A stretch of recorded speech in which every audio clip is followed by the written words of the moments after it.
Major League Baseball update with the lockout. Surprise, shit's still locked down. There have been games canceled. They've canceled the first 2 series of the year. Nothing's really happening. Everyone's pretty pissed off about it, and the game's losing its young fans more and more every single day.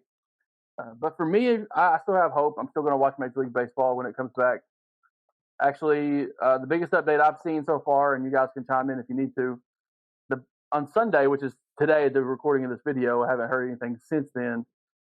Representative from Major League Baseball and the MLB Players Association have held the first bargaining session basically since Rob Manfred canceled the first 2 regular season series. MLB Network's John Haben says that no players are attending that meeting, only each side's top negotiators. Now, if I would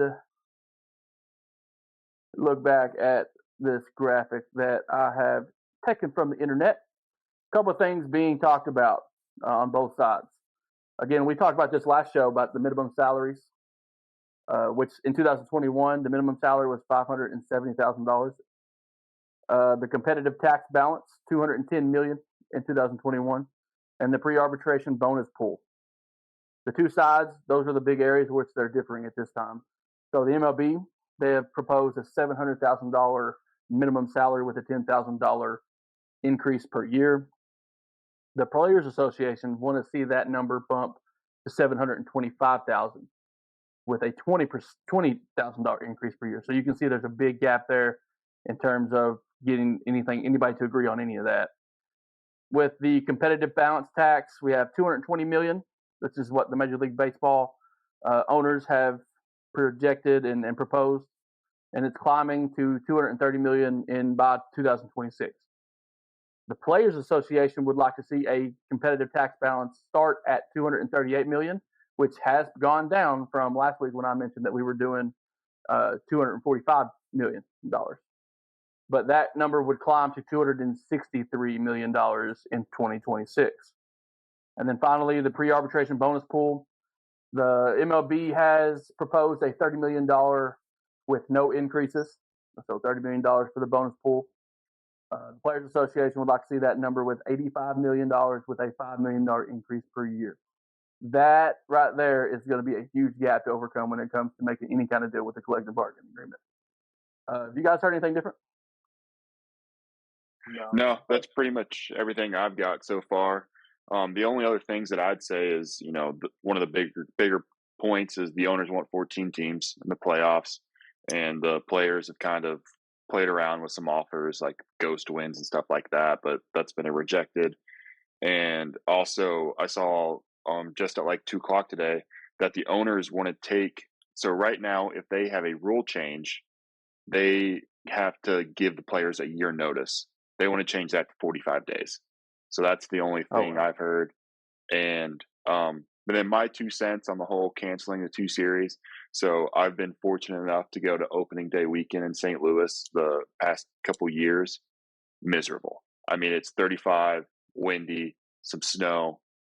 I don't think anybody that plays on a northern team or a Midwest team cares that the first 2 series were lost. The players want to make up the games in doubleheaders. Owners don't care. So, I'd say we're probably looking at a May 1st opening day if you're really looking at it deeply. So I wouldn't be surprised if more games get canceled pretty soon. Yeah, I agree. I think we're going to get into that 30 to 40 games canceled. It's going to be somewhere close to a quarter of the season before both these sides really get serious. I think they're both pretty firm in the stances they have right now, but neither one seems willing to find a middle ground. They're both very strong in what they believe, and it's going to be difficult for them to give both ways. It's not just one of these sides that's going to have to negotiate. They're so far apart on those major issues. Maybe they solve the arbitration pool, but that's a new topic. That's not even one of the main topics that all these other collective bargaining agreements have got held up on. So I think we're going to see at least 30 to 40 games missed, but we may get 3/4 of the season and whatever playoffs they decide on. Yeah, 30 to 40 games, that's a lot. That's a big fraction of the season, especially when you're talking, some maybe even eliminating seasons in general. A couple other of the rule changes that may pop up, and I'm not sure if they've made a decision on them or not, would be like the universal DH, which I do believe that's going to be a thing. I agree with that rule wholeheartedly. Some of the other Major League Baseball rules that have come up over the last couple of years would be like pitch clocks.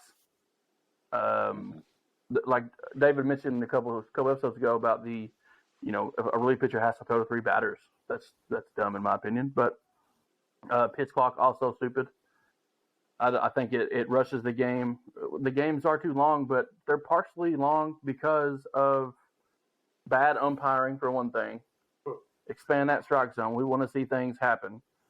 TV deals they're constant, right? I know in high school baseball you have, in the middle of an inning, you've got 7 pitches to throw to get loose, and then you're throwing the next pitch to the batter. If shorten that time between innings, stop going to commercial every time you can to pay the bill. That's going to speed up the game more than anything. But those are a couple of rules that have come through the pipeline there, and there may be more on the way. Who knows? But that's our update on the Major League Baseball lockout. Obviously, not a lot happening, but we're all baseball fans here, so we have to make sure we keep an eye on that.